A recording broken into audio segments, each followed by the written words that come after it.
Bon matin tout le monde. Je m'attendais à une petite salle de 10 personnes. Là, je suis un petit peu intimidé. Là.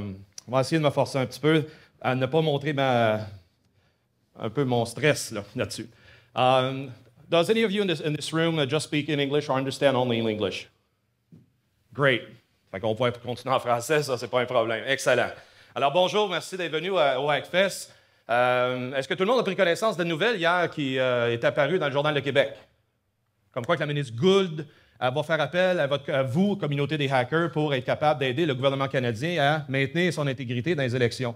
C'est une très bonne nouvelle. En tout cas, l'annonce est une très bonne intention.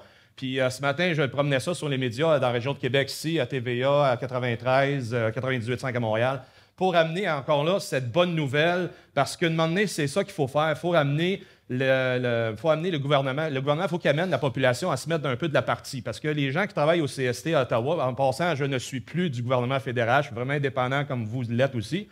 Il y a toujours des ressources qui ont besoin, sans nécessairement que ça devienne quelqu'un qui est employé au gouvernement fédéral. Fait que l'action citoyenne est toujours la bienvenue. Puis je crois que c'est ça que la ministre Gould voulait dire hier. Fait que ça, on va le voir à travers les prochaines semaines, mois, si ça va se concrétiser. Puis je crois que ça va être à votre avantage d'être à l'attention. Puis peut-être c'est des emplois potentiels pour tout le monde. Fait que la présentation qui va suivre va être encore là une élaboration sur une présentation plutôt sur la menace, les différentes menaces qui nous guettent ici en 2018 et même un petit peu dans l'avenir. Est-ce qu'il y en a qui étaient à l'Université de Montréal un peu plus tôt cette année, qui auraient vu cette parfait, c'est tout du monde nouveau, excellent, on va avoir du plaisir ici aujourd'hui, les amis. Fait que donc, je vais présenter donc ces éléments-là. Il y a une connotation historique à travers de ça, une connotation aussi réelle du contemporain, de tous les jours, avec laquelle, donc, il faut juste encore une fois prendre connaissance, qu'est-ce que ça en est, ces menaces-là, et après coup, qu'est-ce qu'on peut faire, nous, comme individus, à protéger notre système d'information, notre environnement, et après coup, être en mesure aussi, donc, de s'adresser pour que demain, ça ne soit pas la catastrophe qu'on anticipe. Donc, est-ce qu'on peut se protéger contre un potentiel Pearl Harbor de façon cybernétique? Fait que là-dessus, d'où j'arrive, moi j'arrive du monde militaire. J'ai passé 23 ans à travers les années avec le ministère de la Défense nationale. J'ai commencé comme un soldat d'infanterie au Moyen-Orient, un peu partout. Puis après ça, je me qualifie des premiers cybersoldats. Donc, passer de l'infanterie avec une arme, des bottes puis un sac à dos de 85 livres, à aller m'asseoir avec un clavier souris et un écran. Un petit peu un contraste des années 90, mais ils cherchaient du monde pour gérer des réseaux informatiques. Fait que ça a l'air, j'ai levé ma main, j'ai pris une chance. Je me pensais le plus brillant de la gang, puis ça a donné ça aujourd'hui. Je me suis occupé d'un réseau informatique à la base quartier général, où le stress est quand même assez élevé. Puis là, après ça, ils ont vu que je faisais ça pas pire, et ils m'ont piché à être en charge du réseau métropolitain de Montréal, qui est 5000 usagers, 25 sites séparés. Fait que ça avait l'air un challenge intéressant, mais avec l'an 2000, la crise du verglas venait de passer. À un moment donné, ça en a eu pas mal ras pompon. Puis après ça, j'ai été, par contre, ils m'ont donné un petit, pas un cadeau, mais une opportunité, avec un chèque en blanc, d'aller rebâtir le Collège militaire royal à Saint-Jean. Ça, c'était une belle aventure de 9 années où je ne sais pas s'il y en a d'entre vous qui bâtissez des réseaux, mais on vous donne la carte blanche pour faire ce que vous imaginez qui est le mieux à faire. Là. Projet d'une vie. Ça, je vous le souhaite en tout cas. Fait que c'est comme ça où même dans le fond de l'eau, des fois, je retrouve des ordis, je les répare là, puis je m'assure que la connectivité est intacte, puis que personne ne va venir les hacker à profondeur qu'ils sont. Fait que ça, des fois, c'est des choses qui arrivent. All right. Maintenant, on va donner une base de référence commune. Qu'est-ce que la cybersécurité? Mais aujourd'hui, la cybersécurité, c'est un enjeu. Non pas, encore là, ce que j'aime pas voir, c'est souvent, lorsqu'on parle dans les entreprises, la cybersécurité, elle est vue comme un mal nécessaire. Au même titre qu'une prise électrique, on s'attend de brancher quelque chose, l'électricité va nous donner l'énergie qu'on veut. Puis j'ai tellement vu souvent dans les entreprises que le chapeau de la cybersécurité, c'est le VP Finance qui s'en occupe.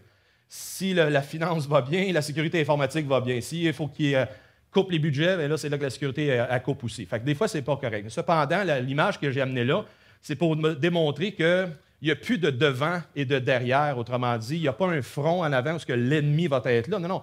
La menace informatique, elle est omniprésente, elle est omnidirectionnelle. Elle vient de toutes les directions possibles, gauche, droite, avant, arrière, en haut ou en bas. Fait que c'est là qu'il faut être quand même conscient que, et puis en passant, je ne sais pas si vous avez remarqué, mais en informatique, il n'y a pas de discrimination sur le genre, le sexe, après ça, l'orientation sexuelle, la religion, les croyances, de quoi que ce soit, c'est tout des 0 et des 1. Ça, je pense que vous l'avez réalisé, mais encore là, il faut le rappeler aux décideurs parce que ce n'est pas un élément politique, ça devient un élément vraiment opérationnel, ça marche ou ça ne marche pas. Un peu comme Sun Tzu, il l'a déjà dit des milliers d'années, C'est drôle parce que c'est une maxime où ce que ça dit, je vais paraphraser, où ce que si on se connaît soi-même et on connaît ses outils, on va être sûr de réussir à travers n'importe quelle bataille. Si on se connaît, on ne connaît pas l'ennemi, on a des chances de réussir. Mais si on ne connaît pas l'ennemi et on ne connaît pas nos propres forces et faiblesses, c'est là qu'on risque de se péter à la face, comme on dit en bon français. Fait que là-dessus, c'est encore là une maxime que je trouve intéressante parce que faut connaître dans quoi qu'on s'embarque. Puis malheureusement, des fois, on plonge tête première, comme je vous ai dit en introduction, puis on ne sait pas trop où ça va nous amener. Cependant, il faut apprendre vite, il faut apprendre bien aussi. Le cycle de la cybersécurité, encore là, c'est un cycle qui se répète, un cycle qui est vivant. Vivant dans le sens qu'il ne faut pas rester statique. Ça, c'est ce que je trouve dommage dans beaucoup d'entreprises. C'est qu'une fois qu'ils ont dit on a mis la sécurité en place, on a acheté le firewall, on a mis les règles en place, on a mis en place une politique de cybersécurité, le président l'a signé, tout le monde l'a lu, on est safe. OK, après, il arrive quoi? Puis trop souvent, les gens ils restent assis là-dessus jusqu'à temps que l'incident arrive. L'incident arrive, ça frappe, tout le monde est pris de court, puis là, après ça, ils se regardent, qu'est-ce qu'on fait? Fait que c'est un peu ça qu'on retrouve dans les médias d'aujourd'hui. On retrouve que des compagnies sont vraiment démunies, ils ne savent pas par où commencer. Et par contre, ils devraient le savoir, c'est supposé être dans le plan d'action, dans le plan de recouvrement en cas de désastre, qui fait partie d'une politique de cybersécurité. Fait que souvent, soit ils oublient de la mettre, soit qu'ils ne l'ont pas tout simplement mis, ils l'ont dessiné. Fait que ça, c'est une roue qui tourne. C'est pour ça que je l'ai mis comme ça, où une fois qu'on l'a dessiné, on l'a mis en place, il faut la réviser, il faut la revoir, il faut tester. Qui y en a qui fait des pen tests ici? 1, 2, 3, 4, bon, une dizaine. Puis c'est quoi votre feedback quand vous faites un pen test, puis vous remettez les résultats de votre pen test? Y en a-t-il qui peuvent le partager? Ça dit quoi? Le client dit quoi là-dedans? Il justifie comment? OK, il y en a qui sont heureux de l'avoir eu. Excellent, ça c'est bon signe. Y en a-tu qui ne veulent plus vous revoir de leur vie? Ils n'auraient jamais dû venir là? Des fois, là, c'est un éveil qui est brutal pour beaucoup d'organisations, beaucoup de décideurs, parce qu'ils se pensent, eux autres, au-dessus de tout, mais ils ne réalisent pas avec quoi ils travaillent. Fait que souvent, encore là, ça les amène un petit peu à une réalité. Fait que faut-tu paniquer devant ça? Les dirigeants, il faut qu'ils paniquent. Les politiciens, on l'a vu hier, ils ne paniquent pas, mais ils sont réalistes, ils sont à l'affût. Puis là, je crois qu'ils vont commencer à actualiser les choses. La mise en place, la venue du centre de cybersécurité le 1er octobre, c'est une bonne nouvelle en soi, parce qu'avant ça, c'était quand même isolé, soit au CST, puis ils se lançaient à la balle entre les œufs. Le centre de sécurité des télécommunications, la sécurité publique, le CRS, la GRC, tout le monde se pichait à la balle. Fait que là, il y a un centre de cybersécurité qui est un centre d'excellence qui devrait faire la job. Scott Jones, j'ai eu l'occasion de parler souvent avec, encore là, amicalement, et j'ai confiance en ce bonhomme-là, et en même temps, son équipe, j'ai rencontré la semaine dernière à Ottawa, c'est des gens qui sont techniquement très compétents. Allez lire leur biographie, vous allez voir comment c'est impressionnant. Fait que ce n'est pas des deux de pique qui ont mis en place, que c'est des gratteux de tiroirs puis qui font ça depuis des années. Non, non, c'est des gens qui ont pataugé là-dedans, qui ont fait d'interception électronique, qui ont travaillé avec les vraies affaires. Fait que c'est pour ça que moi, j'ai confiance. Ils ont tout en place pour le réaliser et la conséquence de l'annonce de Mme Good, je pense que ça va avec cet appel-là. Parce que quand on a des déclarations comme ça, des secrétaires à la Défense américains qui disent « ça sent pas bon, puis ça s'en vient ». OK, mais quoi? Qu'est-ce qui s'en vient? Qu'est-ce qui sent pas bon? Fait que c'est des gens comme ça où, OK, s'ils s'avancent publiquement puis ils disent « l'orage, elle se prépare », OK, peut-être on devrait porter attention et de se préparer envers cet orage-là. Comment? Bien, parce qu'ici, les cyberattaques sont de plus en plus moins coûteuses. On le voit dans le Darknet où c'est des services à louer, pareil comme une cassette vidéo. Excusez, ça ne se fait plus des cassettes vidéo. Pareil comme un abonnement Netflix. Puis après ça, ça devient de plus en plus efficace. Hein? Je vais des statistiques tantôt pour les types des attaques de données de services distribuées. C'est plus juste une coupe d'ordinateurs mis ensemble. Non, non, on parle de millions d'appareils. Avec les IoT, je n'ai pas besoin de faire l'énumération de ça. Puis après coup, les moyens de se masquer sont de plus en plus aussi faciles pour les menaces. Parlant de menaces, les acteurs principaux sont qui? Des fois, ça va être les espions industriels et les États. En passant, je ne sais pas eux autres, mais c'est lourd en tabarouette d'un casque d'acier de travailler avec un clavier. Là. Ils ont dû juste pour la photo faire la forme. En tout cas, c'est bien inconfortable. Anyway, les Chinois, d'après vous, sont combien pour faire ce genre d'opération-là sur une base régulière? Bon, peut-être non, pas des millions encore. Ça s'en vient, par exemple. 150, 130 000, c'est pas mal le chiffre officiel qui ressort. Pensez à ça, 130 000, 150 000 hackers dédiés à aller investir les pays et d'aller voler des secrets industriels. Eux autres sont payés pour ça 24/7. C'est weird, mais c'est vrai. C'est en réalité. C'est pour ça qu'il y en a beaucoup qui se partent. Oui, vous avez une question? Juste par comparaison, le nombre de soldats dans l'armée canadienne,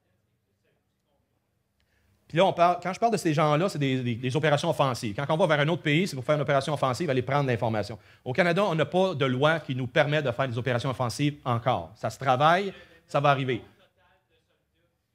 C'est mélangé présentement. Il y a un métier qui a été mis en développement. Donc, vous voulez être recruté demain matin pour être un cyberopérateur. Au centre de recrutement, ils ont les éléments pour vous enrôler pour ça. Puis il y a un programme qui s'en vient pour former des gens. Actuellement, le programme est voulu pour enrôler jusqu'à 300 personnes. 300, 150 000. Le NSA, eux autres, ils en sont une couple de milliers aussi à Fort Meade, au Maryland. Fait que c'est là que c'est disproportionné, mais ils ont le vouloir. Pourquoi la Chine est devenue un grand joueur mondial dans une économie mondiale? Bien, c'est avec ça. Ils ont rattrapé le développement technologique que tous les autres pays dans la planète ont fait, puis se l'ont approprié, comme tout le monde fait. C'est pas juste les Chinois, c'est pas juste les Russes, tout le monde sur la planète. Ah, lui, il a fait ça de même, ils vont aller le chercher, puis avec l'informatique, c'est encore plus facile. Fait que c'est juste ça qui arrive. Il y a aussi les cybercriminels, cachez-vous pas de ça, eux autres aussi, ils ont un intérêt d'aller prendre connaissance de comment un ordi fonctionne. Le crime organisé est bel et bien organisé. Fait que ça, il ne faut pas l'oublier. Là-dessus, en passant, j'ai jamais vu, en tout cas, j'en connais pas trop qui pitonnent avec une cagoule, à moins qu'il fasse froid dans l'appartement. Pareil comme le cybermilitantisme. OK, j'ai mis le masque de Guy Fawkes, c'est une icône maintenant du cybermilitantisme. Est-ce qu'on les revoit? Oui, récemment, on les entend revenir en avant-plan, le collectif Anonymous. Dans le cas du journaliste d'Arabie Saoudite, là, Jamal, qui a eu une mauvaise visite en Turquie, ils ont lancé l'opération Op Jamal, je ne me souviens pas du nom complet du bonhomme, mais qu'ils veulent faire du tort à l'Arabie Saoudite. Puis on a commencé à avoir des attaques de déni de service depuis 2 dernières semaines, même 3 dernières semaines depuis que c'est arrivé, puis qu'ils s'en prennent aux infrastructures essentielles de l'Arabie Saoudite pour justement faire passer un message du mécontentement. Mais entre vous et moi, est-ce que ça a un gros impact? J'en doute. Fait que mettre à terre un site web, arrêter de faire dérailler des processus informatiques, c'est tel que tel. Ça l'amène une attention, mais ça n'a pas, tant que ça ne fait pas planter sérieusement un environnement, une compagnie, le message ne passera pas. Exemple, Saudi Aramco, je le dis, je pense plus loin. Saudi Aramco, 35-40 000 PC qui ont été scrappés avec un kill disk botnet, un virus, un malware plutôt. Et ça nous a pris quand même un bout de temps à aller chercher 40 000 disques durs, ça ne traîne pas sur une tablette, en quelque part. Puis ils ont vraiment arrêté la production mondiale juste pour aller s'approprier des disques durs nécessaires pour rebâtir le PC. Fait que ça a un impact sérieux, mais ça n'a pas touché à la production pétrolifère. Si ça aurait été le cas, par exemple, wow, là, le message aurait été différent. Mais présentement, c'est juste des trucs administratifs qui arrivent. Et on a aussi les menaces à l'interne qu'il ne faut pas négliger. J'ai ces 2 personnages-là où pourquoi je les ai amenés? C'est des gens qui étaient des bons citoyens, des Blancs. Il y avait une cote de sécurité qui était au-dessus de top secret, donc avec des lettres bizarres. Qu'est-ce que ça allait amener? Les gens avaient plein accès, le gouvernement avait pleine confiance en ces gens-là. Maintenant, est-ce que légalement, ce sont des criminels? Oui, parce qu'ils ont rempli des contrats, ils ont signé des contrats, puis ils ont enfreint la petite clause de non-divulgation de secret d'État. Par contre, est-ce qu'ils ont fait la bonne chose? Est-ce qu'éthiquement, ils ont fait la bonne chose? Là, vous pouvez en jaser, dans le sens que il y en a qui vont dire que oui, d'autres vont dire que non. Fait que c'est là que le débat de société est intéressant. Sans leur révélation, est-ce qu'on serait encore dans l'ignorance? Oui, on vivrait encore dans un monde imaginaire quasiment. Fait que c'est intéressant parce que là, ça se débloque parce qu'on a toutes sortes de croyances envers la cybersécurité, puis de moment donné, il faut démoniser tout ça. Il faut arriver à ce qu'on fasse la vraie chose pour les bonnes raisons. Fait que faisons le tour un peu des petites menaces qui existent. Au Canada, on a 10 secteurs d'activité principales qui définissent notre société, notre collectivité, qui sont les infrastructures essentielles. Avec ces 10 créneaux-là, notre société fonctionne tel qu'on le vit à chaque jour, puis c'est fantastique. S'il y en a 1, 2 ou 3 de ces éléments-là, des infrastructures essentielles qui ne marchent pas, ça ne va pas bien. Puis, on va vous donner des exemples comment ça peut bien aller quand il y en a quelques-unes qui ne fonctionnent pas. En passant, qu'est-ce qui est, d'après vous autres, la menace envers les infrastructures essentielles en Amérique du Nord? La plus pressante, la plus pesante? Les Russes, non. Oui? En Ukraine, il y a eu une attaque avec l'infrastructure IoT pas sécurisée, puis ça a été endommagé. T'es pas à jour, t'es pas à jour. Non, je ne veux pas t'insulter, mais non, tu vas comprendre mon point après. Mais c'est vrai, par exemple, ça, c'est arrivé en Ukraine, puis juste avant Noël, en plus, le 23 décembre, qui ont été obligés d'aller, donc, se promener à pied puis remettre les breakers on. Tu sais, ça, au moins, il y avait un bypass manuel, mais c'est quand même assez tannant pour 225 000 personnes pour avoir d'électricité avant Noël. Oui! Hey, t'as lu mes affaires, ça n'a pas de sens, tabarnouche! Hey! Félicitations. Comment vous dites? Hein?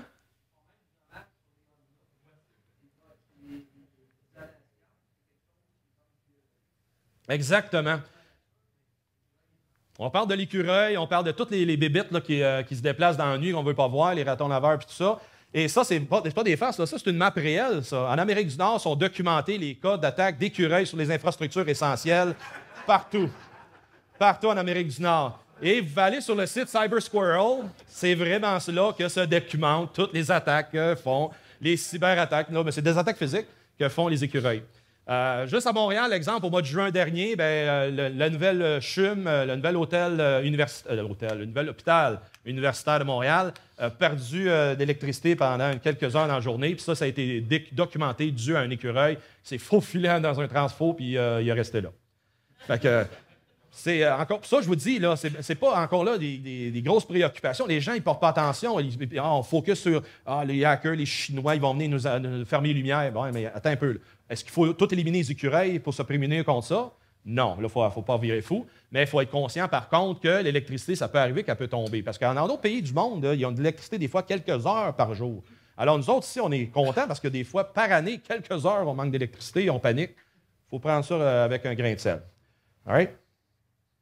Mais des choses, par exemple, qui peuvent arriver pour de vrai, qui peuvent être dommageables, ce sont des menaces d'impact plus sérieux. Donc, si jamais il y a encore... parce que ça, c'est sa liste numéro 1 aux États-Unis, lorsqu'il y a des planificateurs, regardent qu'est-ce qui peut arrêter notre civilisation. Mais une attaque avec une bombe électromagnétique détonée à 400 km au-dessus du continent aurait possiblement cet impact-là. Il me semble que ça, c'est un impact à 100 kilotonnes.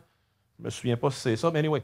Ils l'ont fait d'expérience dans les années 50, où ils ont fait une détonation sur des places dans le Pacifique, où il y avait des testing grounds, des champs d'essai. Et par la hauteur qu'ils l'ont faite, Hawaï a été coupé d'électricité pendant le temps qu'ils remettent ça en on, mais c'était quand même à des centaines de kilomètres de là.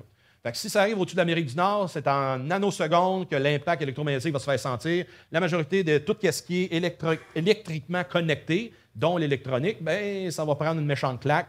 Puis, je ne sais pas si vous savez, mais un transfo de 200 kVA, ça ne traîne pas chez Bureau en gros.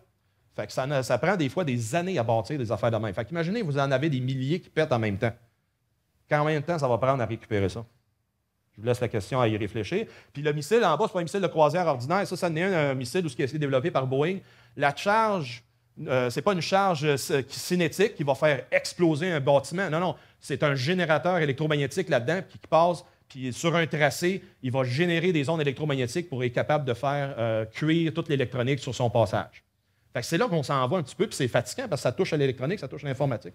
C'est tannant. Au même titre qu'on l'a eu au Québec. Y en a-tu qui étaient ici en 1989, en mai 89? Hein? Ça a été un beau party, ça a rue, pas de lumière, tout le monde, wouh, pas d'électricité. C'est une éruption solaire qui a affecté le réseau de transport d'Hydro-Québec, qui à ce moment-là était mal équipé pour prévenir contre ça. Fait que pendant tout ce temps-là, au Québec, là, vous voyez la carte là, en noir, là, vraiment, là, oups, en noir. Tout là, ici, c'est la portion du Québec. Vous avez les Grands Lacs, vous avez la Nouvelle-Angleterre, New York, tout ça. Puis en haut, le noir, là, c'est le Québec qui était plongé dans le noir. Ici, on ne voyait plus rien. Fait que c'est des situations où, oui, ils ont corrigé les réseaux de distribution depuis ce temps-là, mais ça n'empêche pas que ça pourrait arriver encore. Puis il y en a eu des éruptions solaires depuis, puis il y en a eu des événements où l'électricité a manqué. Pareil comme l'effet Carrington de 1889, où les télégraphes, les fils ont flambé tellement que l'induction a été puissante sur les conducteurs. Fait que c'est des choses de même, il faut se prémunir. Pareil comme la panne en 2003. Ça n'a pas été une éruption solaire. Y en a-tu qui l'ont vécu en août 2003? Oui, vous étiez où à ce moment-là? Montréal. Puis vous avez vécu quoi? À Montréal, il y a eu de l'électricité à Montréal. Ah non. Tout le Québec, là, on est ici, nous autres, là. Le Québec a eu de l'électricité. Pourquoi? Les breakers, ils ont levé quand le balancement de charge n'a pas bien fonctionné pour toute la zone en noir ici, pour 56 millions de personnes qui ont perdu de l'électricité pendant 3 à 4 jours. Savez-vous comment est-ce qu'à Ottawa, ils ont réagi? Parce que là, Ottawa, l'Ontario, eux autres, ils étaient dans le schnout. Qu'est-ce qu'ils ont fait pour comprendre où ce qui s'en allait avec les histoires. Ils ont été chercher ça sur une tablette, là, en quelque part, au ministère de la Défense. Ils ont fait ça. Ils ont ouvert ça. Bon, qu'est-ce qu'on fait en cas d'attaque nucléaire? Étape 1. Étape 2. Pas de farce, là. Il n'y avait pas de plan. Il n'avait jamais pensé à la contingence de s'il manque d'électricité de façon massive comme ça serait quoi? Puis là, demain matin, vous vous réveillez, hey, on regarde tout partout, on appelle tout le monde. Personne n'a d'électricité. Fudge, on assume le pays. Puis ils ont été avec ce plan-là. Fait que là, ça a réveillé aussi des consciences parce qu'ils ont dit un peu, là, ça peut-tu arriver encore? Certainement. Puis ça, qu'est-ce que ça a été? C'est une console de gestion de GE ici, chez First Electric, qui a eu un race condition dans sa programmation. Puis à partir de branches d'arbres qui ont été donc sur une certaine section électrique. Et qu'est-ce que ça a causé? Ça avait un débalancement. Puis le débalancement, il a été mal géré par cette console-là, puis ça a fait un effet cascade partout en Amérique du Nord. Fait que le rapport officiel, comme moi, j'y crois encore que le Blaster Worm qui se propageait à une vitesse grand V à ce moment-là, partout sur Internet, qui profitait du MS 0323, la vulnérabilité de Microsoft à ce moment-là, qui attaquait les ports RPC. Ça déplaçait vraiment vite. La GRC et le FBI ont déterminé non, ça n'a pas été la cause, ni le contributeur à ralentir les communications partout. C'est drôle, mais je parlais avec des opérateurs une année, puis oui, eux autres, ils ont vu ça ralentir parce qu'il y a des circuits, non pas dédiés, mais qui étaient par Internet, qui s'adressaient aux stations pour rééquilibrer les charges, puis qui n'ont pas été capables de parler à temps pour arrêter la débâcle qu'il y a eu là. Fait que c'est là qu'une année, attends un peu, là, une centrale électrique, distribution, ne parle pas des circuits dédiés, parle par Internet. Pourquoi? Une question d'argent. Au lieu de payer une T1, ça vaut quoi? 1200$ par mois. Bien, ils vont sur un circuit Internet, ça leur coûte 65,95$, ils ont 125 mégabits, puis ils sont capables de converser. Hey, tout va bien, on a sauvé de l'argent. Bon, mais quand il arrive un événement comme ça, là, l'argent monte après ça. Pareil, là, des situations comme ça, le verglas en 98, rien qu'on pouvait faire, c'est un élément naturel. Ça tombe, les fils tombent à terre, 25 jours, pas de capable de rien faire. Ce qui était le pire là-dedans, quand je travaillais là-dedans, j'étais au centre des opérations à Montréal. Puis là, on accueillait les troupes qui s'en venaient, puis on essayait de comprendre la gravité de la situation, puis ça rempirait quasiment à chaque heure. À un moment donné, ça devenait critique parce que même les fils de Bell tombaient. Là. Les infrastructures filaires n'étaient pas là parce que les autres aussi, il y avait de la glace. Là, on dépendait de l'infrastructure cellulaire. Mais là, pour que ça marche, une tour cellulaire, ça prend de l'électricité aussi, puis ça marche donc avec une génératrice. Mais là, à un moment donné, on avait, ça marche, une tour qui disparaît. Non, ça. On s'en va voir, quelqu'un venait voler la génératrice. Ah! Fait que, pas de farce. Il fallait faire, un moment donné, là, une garde armée pour être capable d'assurer que le réseau cellulaire, qui était le moyen primaire pour assurer la communication de tout le monde, bien qu'il n'y a personne qui volait ça. Fait qu'imaginez, là, ça, c'est en 98. On est 20 ans plus tard. Bientôt 21, là. Est-ce qu'on est encore plus dépendant de cette technologie pour communiquer qu'avant? Beaucoup plus, beaucoup plus. Imaginez, là, à cette heure, oui, les gens, les bâtisseurs de réseau, ils y pensent, mais en même temps, c'est une des raisons, d'ailleurs, sur le long de l'autoroute 10, quand vous voyez les lignes, la ligne d'Hertel des Cantons, elle a été bâtie, c'est pour amener une boucle supplémentaire pour subvenir au manque d'électricité de la région de Montréal. D'ailleurs, ceux qui sont dans la région de Montréal, vous passez sur l'autoroute 10, où il y a la station de pompage d'Atwater, bien, ils ont investi X millions de dollars pour une turbine à gaz. Parce qu'Atwater, dans le centre-ville de Montréal, lorsqu'il y a eu manqué d'électricité là, elle était à Montréal à 4 heures de ne plus avoir d'eau potable nulle part. Puis le mot d'ordre de service des incendies à ce moment-là était le building ici, il brûle, vous le laissez brûler, on met les pelles mécaniques dans les bâtiments à chaque côté ou en arrière, puis on laisse ça aller. Ping, fini. Pourquoi? Parce que l'eau est un peu plus importante à donner à tout le monde que d'arroser ça à pu finir pendant l'hiver puis qu'on éteigne le feu. Fait que là, un moment donné, là, holy shit, là, le mot s'est passé dans la population. Là, la panique a commencé à pogner. Même le Centre Bell, il était prêt à recevoir des réfugiés, tout ça. Même eux autres, ils ont dit, OK, on ne peut pas rien faire là, si ça, l'eau ne marche pas. Là. Fait que là, les gens ont commencé à réaliser, tabarouette, on a des grosses faiblesses. Et donc, de façon sociétale, ils ont adressé ces problèmes-là. Donc, c'est pour ça que je vous mentionne le truc de la turbine à gaz. L'an 2000, on est-tu encore ici? Oui, on a survécu à l'an 2000, c'est fantastique. Mais c'était-tu un problème qui était connu depuis longue date? Absolument. Les médias en ont fait un méchant plat. Les gens en shakaient, je veux dire, jusqu'à minuit et moins 2 le 1er janvier 2000. C'était fou. La plus grosse crainte qu'on avait, nous, à Défense, c'est si jamais il y a une lumière qui allume pas quelque part, puis il y en a un qui part en panique. Là, tout le monde aurait fait tout casser tout partout. Ça aurait été l'enfer. Sérieux, là, on se préparait pour ça. Pas pour le troc qui partait pas ou l'avion qui tomberait du ciel, comme beaucoup des Simpsons, d'ailleurs, ils montraient ça comme ça. Mais c'est vraiment encore là, pour l'ensemble de la collectivité. D'ailleurs, qu'est-ce que c'est de hacker un moyen de support de la collectivité, donc essentiel quasiment. Ça, c'est un test qu'ils ont fait aux États-Unis sur comment attaquer un système de contrôle industriel rattaché avec une génératrice d'à peu près 125 kVA.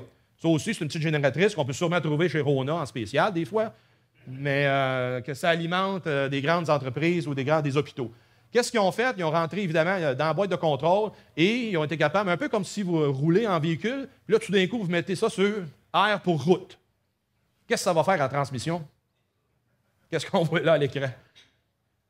Qu'est-ce que ça fait? Ça a brisé le shaft à l'intérieur, puis après ça, le moteur n'aimait pas ça, puis il a généré sa mécontentement avec de la fumée.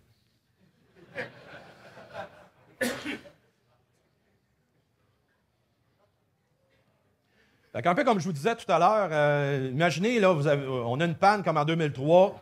Les hôpitaux sont avec des génératrices comme ça, ils ont encore des circuits de com parce qu'il y a un backup cellulaire, etc. Puis là, il y a un comique qui est capable de prendre le contrôle de cette génératrice-là et mettre ça off de même. Fait que, oups, plus d'électricité à l'hôpital. Ou, encore là, je vous parlais de mon histoire de centrale de traitement d'eau. Ça fait mal encore plus.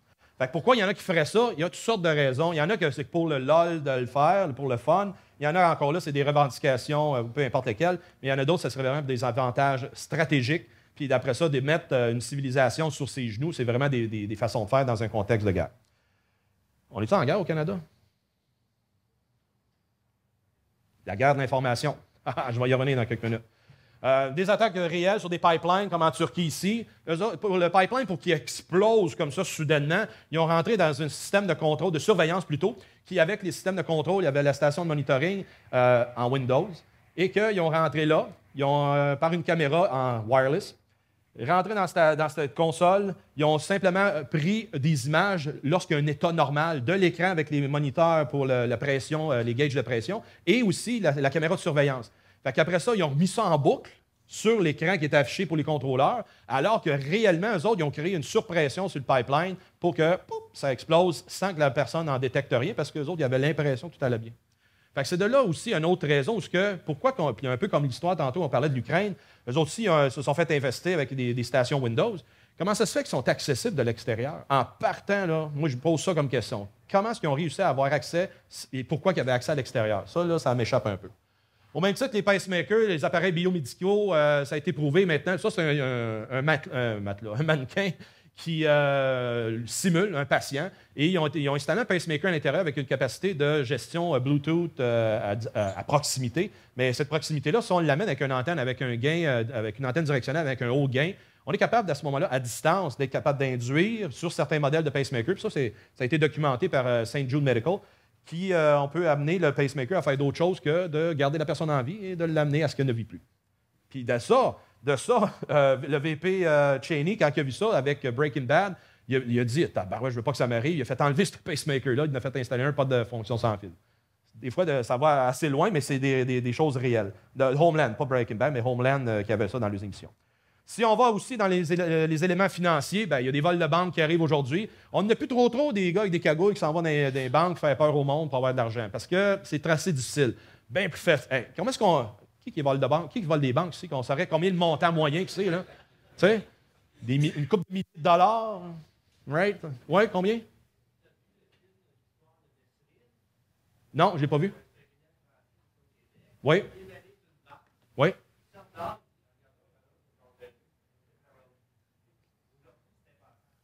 C'est impensable en même temps que, si je ne me trompe pas, les instructions des gens à l'intérieur de la banque, c'est de retarder le plus possible, puis qu'après ça, les policiers s'en chargent, puis il y a des négociations, puis etc.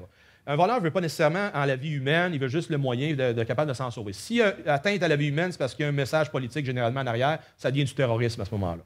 Fait que, à la place, pourquoi pas aller hacker un guichet automatique, même mieux que ça, le réseau qui distribue l'argent à travers le monde. Fait que le réseau SWIFT, s'est fait avoir une couple de fois à des amplitudes quand même assez grandes, milliards de dollars.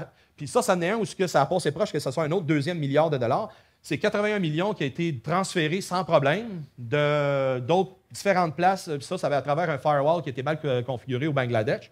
Puis que là, il a emmené ça vers des banques fictives et en même temps des casinos à Hong Kong. Merci.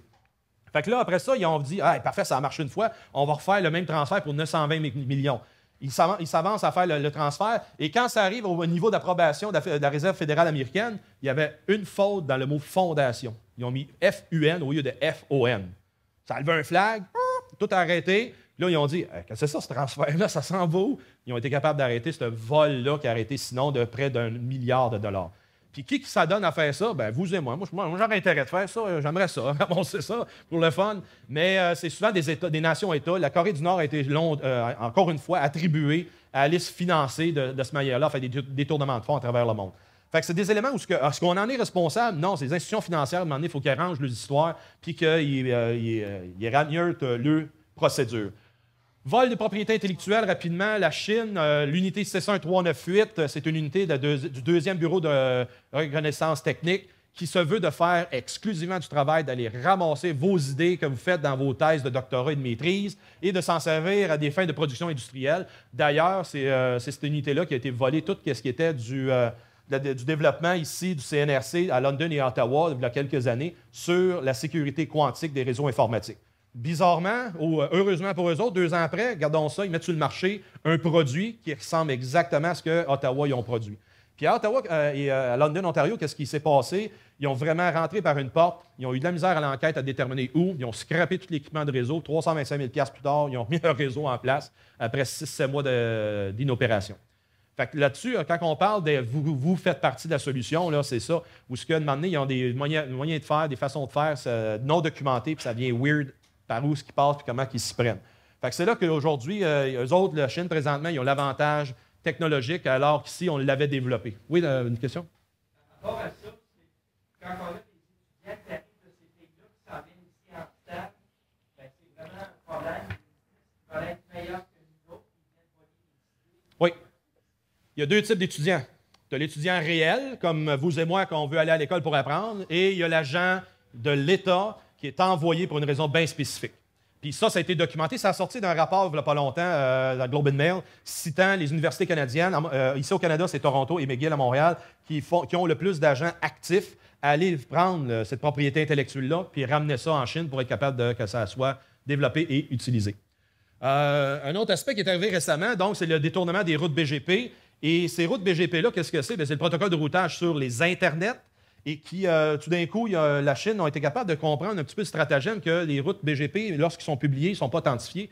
Et eux autres, ils ont publié un range d'adresses IP public, et tout d'un coup, parce qu'eux autres, ils ont des points de présence ici en Amérique du Nord. Fait qu'ils ont été capables de planter ça dans les routes en Amérique du Nord, et ça s'est répandu partout. Et exemple, ici, le avril 2010, ben 15 % du trafic Internet s'est retrouvé en Chine, puis dans des grosses compagnies comme Yahoo, Dell, Microsoft, IBM, et tous les sites .gov puis .mil, donc les sites du gouvernement américain, ont transité par la Chine pendant ces 15 minutes-là. Ça en fait du stock en tabarouette à analyser, c'est pas pire. Mais il y a d'autres événements, comme je cite ici, là, où c'est revenu, puis ça, c'est un autre rapport qui est sorti la semaine dernière, où il y a du trafic canadien qui est passé aussi par la Chine. Puis encore là, il y en a un qui me posait la question il n'y a pas longtemps, c'est quoi l'intérêt de la Chine de regarder, moi, en particulier, qu'est-ce que j'ai à échanger? Bien, si vous êtes un professionnel, vous êtes une sommité dans votre matière, puis vous avez développé des techniques avant-gardistes, bien, ils vont l'exploiter, ils vont s'en servir pour leurs besoins. Puis après ça, ils peuvent dessiner, ça c'est le service de renseignement en arrière, avec qui vous avez une connotation pour éventuellement, si vous avez quelqu'un que vous connaissez ou vous travaillez pour une industrie de la défense, une industrie de technologie, vous travaillez avec quelqu'un de chez Bombardier, chez SNC-Lavalin, chez Alcoa ici au Saguenay, développement d'aluminium, etc., sont intéressés d'aller jusque-là, eux autres. Fait que ça va être très subtil. Après ça, vous allez recevoir des sollicitations par courrier électronique très ciblées, donc du harponnage, pour après ça vous solliciter puis vous amener dans une autre direction et vous faire chanter éventuellement. Pareil comme ici, ça n'est un pas pire, où l'employé n'avait pas grand-chose à faire, il était visité juste 9000 pages web à caractère pornographique, puis qu'il est tombé sur un malware qui venait de Russie, puis USGS, là, c'est pas une petite bénerie, ça, là, c'est les ressources naturelles qu'on a ici au Canada, mais eux autres, ils voient à ce que détecter les tremblements de terre, anticiper les tsunamis, des choses géologiques comme ça qui se développent, pas juste aux États-Unis, mais dans le monde. Fait que le site au Dakota du Sud, bien, c'en est un site névralgique que s'il infecte les systèmes là-bas, ça enlève la capacité de recevoir les sensors, qu'est-ce qu'ils détectent. Fait que c'est fatigant. Le tremblement de terre a lieu, personne n'est au courant parce que le sensor est offline. Ça sert à quoi? Fait que c'est là qu'encore là, comment se fait? L'enquête, c'est un rapport qui est sorti. Comment se fait qu'ils ont accès au site web pornographique sur les lieux de travail? Ça, là, je ne la comprends pas. Puis après ça, il a même été capable de prendre sa clé USB, puis la planter, puis de downloader le stock dessus. Il y a petit manque en quelque part.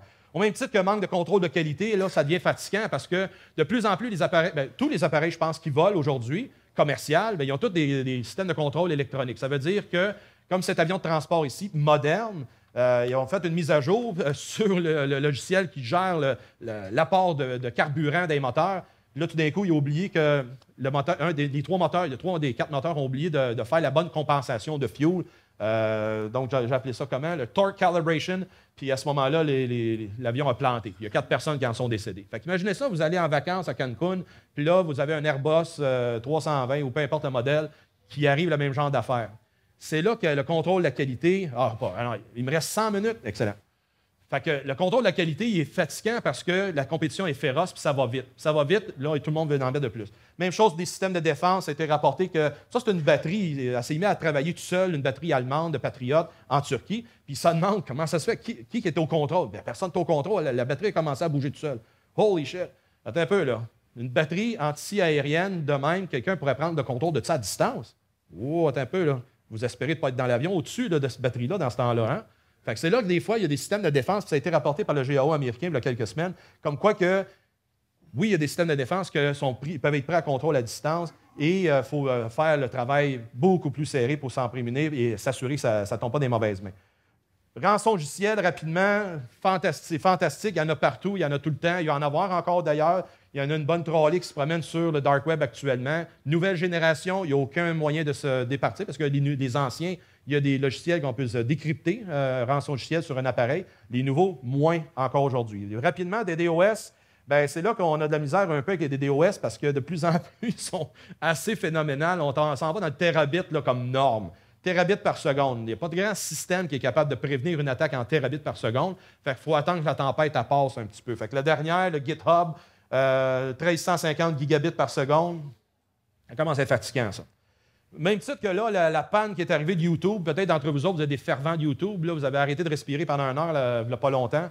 C'est une attaque de déni de service distribuée. Il y a certains sites de monitoring comme Digital Attack Map disaient que ça venait de l'Arabie Saoudite. Ah, ça doit être parce qu'ils voulaient bloquer la décapitation du Jamal en question. Puis, tu sais, là, ils ont mis toutes sortes d'affaires en conséquence l'un et l'autre. Il y a un groupe de hackers ici qui était le Ghost Squad Hackers qui ont dit, puis ont publié ces images-là. On se tue si c'est eux autres. Ils ont pris le flag. Ils ont dit, ah, c'est nous autres qui l'a fait. Ça vient-tu d'eux autres, ces statistiques-là? Encore là, vous et moi, on peut en faire l'interprétation qu'on veut, à moins qu'il y en ait qui soit de ce collectif qui pourrait dire oui ou non. Mais en attendant, on a juste ça pour prouver que c'est un ou l'autre. Mais l'attribution, on peut-tu vraiment dire que c'est eux autres? C'est la même chose. J'ai vécu l'expérience avec le PlayStation Network pendant un temps des fêtes, il a été attaqué. Puis, dans les forums de discussion, c'était des gens du collectif Anonymous qui ont été à l'intérieur du réseau PSN, voir et documenter, prendre des documents du PSN puis dire à Sony, regarde, votre réseau n'est pas sécure. Et sortir de là en mettant la bombe qui faisait l'écran de fumée pour s'en aller sans se faire détecter, qui était une attaque de déni de service distribué. L'année d'après, ils ont fait le même stratagème. Sony, ça ne marche pas, vous avez encore la même affaire, la même faille. Ils ont fait l'attaque de déni de service, puis là, c'est le Lizard Squad qui ont levé la main premier, puis ils ont dit, regardez ce qu'on a fait, regardez comment on est bon. Ça, c'est 2 jeunes Britanniques qui se sont fait arrêter aussi il y a quelques années. Mais tout le monde est forum de discussion, il dit, c'est qui ces innocents-là? Qu'est-ce qu'ils ont? Encore là, c'est l'attribution. Puis souvent, je vais vous donner l'exemple de TV5 en France. Elle s'est fait ramasser TV5, puis pris contrôle de son broadcast sur l'Afrique au complet. Qui a pris qui a levé la main et dit c'est eux autres qui ont fait ça? L'État islamique. What? L'État islamique? Pourquoi il y aurait intérêt, eux autres, à déclarer ça? Hey, ça influence 56 millions de personnes. Fait que toi, là, t'es zinzin en Afrique, puis là, tu regardes la TV et tu apprends que l'État islamique a hacké un poste de TV pour influencer tout le monde en Afrique. Wow! Moi, je veux suivre eux autres. Ils sont capables de faire quelque chose. Ça, c'est à l'intérêt qu'il y avait d'aller chercher la nouvelle. Alors qu'en réalité, c'est des gens de Russie qui ont été chercher l'accès à TV5. Fait que c'est des choses comme ça, des fois, qu'il faut aller en arrière de la nouvelle pour apprendre davantage c'est vraiment quoi qui s'est passé. Pornhub, quand YouTube a arrêté, Pornhub lui a gagné en popularité. Puis ce qui est le plus surprenant, là, c'est les mots-clés ici qui ont circulé pour aller dans Pornhub alors que les gens vont sur YouTube d'habitude. Holy crap, il y en a qui n'ont pas grand-chose à faire, hein? Anyway, ça c'est... Vous voyez ici mon secteur de menace? Secteur de menace à la santé mentale, là. All right? Fait que, vous voyez, j'ai bien du matériel à jaser. On me fait signe d'arrêter. Je vais essayer d'amener un petit peu la réflexion sur un autre niveau où, vous savez comme moi, on se fait menacer beaucoup. Les logiciels sont incomplets parce qu'il y a beaucoup d'informations qui fuient à mauvaise place. De plus en plus, de moins en moins de législations sont à point. Le commissaire à la vie privée, là, je fais partie de ceux qui le bombardent pour lui dire « Hey, vous êtes en retard, il n'y a pas de conséquences quand il arrive un hack. » Exemple, il y a beaucoup de sous-ministres, quand je vais dans des conférences, je les prends à part, même des fois, cet hiver, au mois d'avril à Toronto, j'ai pris un sous-ministre de la Sécurité publique, j'ai dit « Qu'est-ce qui est arrivé avec Ashley Madison? » Je veux dire, vous avez fait une enquête bilatérale avec le commissaire à la vie privée d'Australie et du Canada. Vous avez démontré qu'ils ont été fautifs, ils n'ont pas pris leurs responsabilités. Les informations personnelles de plusieurs personnes, on parle de 38 millions de personnes, d'usagers, ont été compromis. J'en connaissais un d'ailleurs là-dedans qui a pris son adresse de la défense pour aller sur un site non officiel. Fait que là, je l'ai appelé, ce gars-là, j'ai dit « Hey, en passant, t'as-tu été sur ce site-là? » Ouais, mais j'avais enlevé mon adresse, pas supposé de l'avoir là. Ben regarde, ils l'ont pas fait, je t'avertis tout de suite. Ça se peut des bonhommes avec un béret rouge qui sont la police militaire vont aller te voir puis t'as posé une couple de questions une couple de jours. Salut! Puis là, il faisait partie de la liste. Là. Il y en avait trois dans la région de Montréal, puis de ce gars-là, je connaissais, c'était drôle. Mais anyway, de plus en plus d'informations comme ça circulent allègrement. Puis c'est là qu'il faut se protéger. Le prince nigérien, y en a-tu qui ont réussi à y parler? C'est ça. Quand c'est trop beau pour être vrai, c'est pas vrai. Salut! Moi aussi, je te fais salut. Puis là-dessus, après ça, donc, faut encore là, nous autres, je crois qu'on est assez sensibilisés pour comprendre que Microsoft ne viendra pas nous aider à réparer notre laptop. Right? Ça vient d'une autre source. Ça me fait rire, on va faire un parallèle. J'étais à Haïti il y a 2 semaines, puis il y en avait des gens qui étaient installés dans la rue comme ça, qui offrent un service de scanning puis d'impression sur un coin d'eux comme ça. Puis quand je les ai vus, ça m'a fait penser à ce bonhomme-là. Mais anyway, il ne faisait pas de trucs illégaux. Il vendait un service comme ça, puis c'est des services au même titre qu'il y en a qui vendent des peintures, des trucs de même. Fait que, encore là, on peut-tu se prémunir contre ça? Bien oui, c'est la sensibilisation, c'est l'éducation comme on fait là, et surtout envers qui? Envers nos parents, envers nos amis, qui, eux, présentement, ne sont pas ici et ne regardent pas la menace telle qu'on le voit. J'ai de la misère à faire passer des fois mon message dans les médias parce qu'ils voient ça, il chiale encore le gros, là, on va le laisser aller, ça va passer. Oui, mais demander, c'est parce qu'il faut l'amener le message à ce que ça soit un message qui est d'actualité puis que les gens lui prennent conscience. Le patching, il faut que ça se fasse, sinon, à un moment donné, on mange une volée là-dessus. D'ailleurs, le mot de passe le plus populaire en 2017, c'était encore 1, 2, 3, 4, 5, 6. Puis ça, c'est pas moi qui l'invente. Je veux dire, ça vient de cette source-là où ce que 4IQ, ils ont collecté dans toutes les bases de données qui existaient sur le Darknet. Ça a totalisé 463 millions d'échantillons. Puis de ça, ils ont classifié les meilleurs, les top 15 de sites. Là. Password, numéro 4. Puis 1, 2, 3, 4, 5, 6. Pourquoi 6 d'ailleurs? Pourquoi? Bien, parce que souvent, la politique sur un Active Directory, en quelque part, c'est 6 caractères. Fait qu'imaginez, vous allez grossir ça à 8 caractères, bien, vous allez avoir 1, 2, 3, 4, 5, 6, 7, 8 qui va commencer à monter dans le ranking. C'est vrai, là, la nature humaine est de même. Fait qu'on est dans le trouble. Fait que de plus en plus, les menaces aussi vont venir avec des IoT, des appareils comme ça de divertissement, mais qui deviennent aussi des appareils où ça va donner lieu à des confrontations, vol d'informations, vol de propriété intellectuelle. Puis en même temps, érosion de la vie privée, parce que là, ça ne fait pas de bruit, ça s'en va en l'envers d'une fenêtre, dans un tour à bureau. Personne ne pense de fermer les rideaux quand tu es au 40e étage, mais eux autres, ils vont jusqu'en haut. Là, fait que, des choses comme ça. Fait qu'est-ce qu'on peut faire? Est-ce qu'on y va avec le hasard? On va avec le tarot qui va nous dire demain matin si on est protégé contre la prochaine cyberattaque? Peut-être pas, peut-être pas. Est-ce que c'est lui qui va nous protéger ou le gars en arrière? Moi, je pense plus que c'est le gars en arrière. Lui, il a des chances d'arrêter les cyberattaques. Fait que, comme je vous disais, le gouvernement, Mme Gould, ici, la ministre, a fait une avancée. Voyons qu'est-ce que ça va donner dans l'avenir qui s'en vient vers nous. Ça va être intéressant à suivre comme dossier. Parce que il n'y a pas longtemps, la cybersécurité au Canada, c'était pas mal ça qui se passait à Ottawa. Je ne suis pas gêné de montrer cette image-là s'il y a des gens d'Ottawa, parce que c'était le cas, il n'y avait pas moyen. Puis juste un exemple, encore là, avec un sous-ministre d'une conférence, je lui demandais, il dit pourquoi, quand il est arrivé WannaCry, y en a-tu qui ont vu ça, un petit virus qui s'est passé dans le monde au mois de mai dernier? Mais WannaCry, au Canada, c'est arrivé un vendredi. Vendredi, USDHS, les services de renseignement, j'ai oublié l'acronyme pour le UK, Nouvelle-Zélande, le Tchécoslovaquie, l'Australie, tout le monde disait pendant la fin de semaine, ça se passe, voici, c'est virulent, protégé, faites ci, faites ça. Canada, quand est-ce qu'on l'a su, nous autres? Le lundi après-midi. Pourquoi? On ne dérangera pas personne la fin de semaine, on va revenir, tout. Ah oui, il y a une petite affaire. tabarnak, let's go. Après ça, vous me dites, vous êtes le leadership en cybersécurité. Bien, heureusement, ils ont répondu à la demande. Puis ça, le centre de cybersécurité, c'est lui qui va le prendre le lead à Star. C'est plus sécurité publique, la gang de fonctionnaires, excusez de dire ça, mais ça va être le centre de cybersécurité canadien. Puis là, on devrait avoir l'information qui arrive un peu plus fréquemment, puis à jour, puis on the spot. Parce que, voici un petit sondage, j'appelle ça un petit sondage quand même de basse amplitude, mais auprès des forces armées américaines. Fait que les soldats, eux autres, la préoccupation première qu'ils ont dans leur service, dans leur job, c'est pas le prochain terroriste, c'est pas la prochaine attaque qui va arriver de l'Ouest ou de l'Est, c'est la cybersécurité et les cyberattaques qui peuvent arriver contre eux autres. Maintenant, ce qu'il me reste à comprendre, salut, c'est-tu... j'ai senti l'ombre... C'est-tu à ce moment-là envers le moyen personnel ou envers les moyens stratégiques? Je pense que c'est envers les moyens personnels où ceux qui n'ont pas le moyen de rejoindre le famille à la maison, ça devient problématique. Protéger sa vie privée, il faut le faire. Il y a des moyens pour éviter d'avoir des engins de recherche comme TrollTrace qui peut faire apparition de moment donné.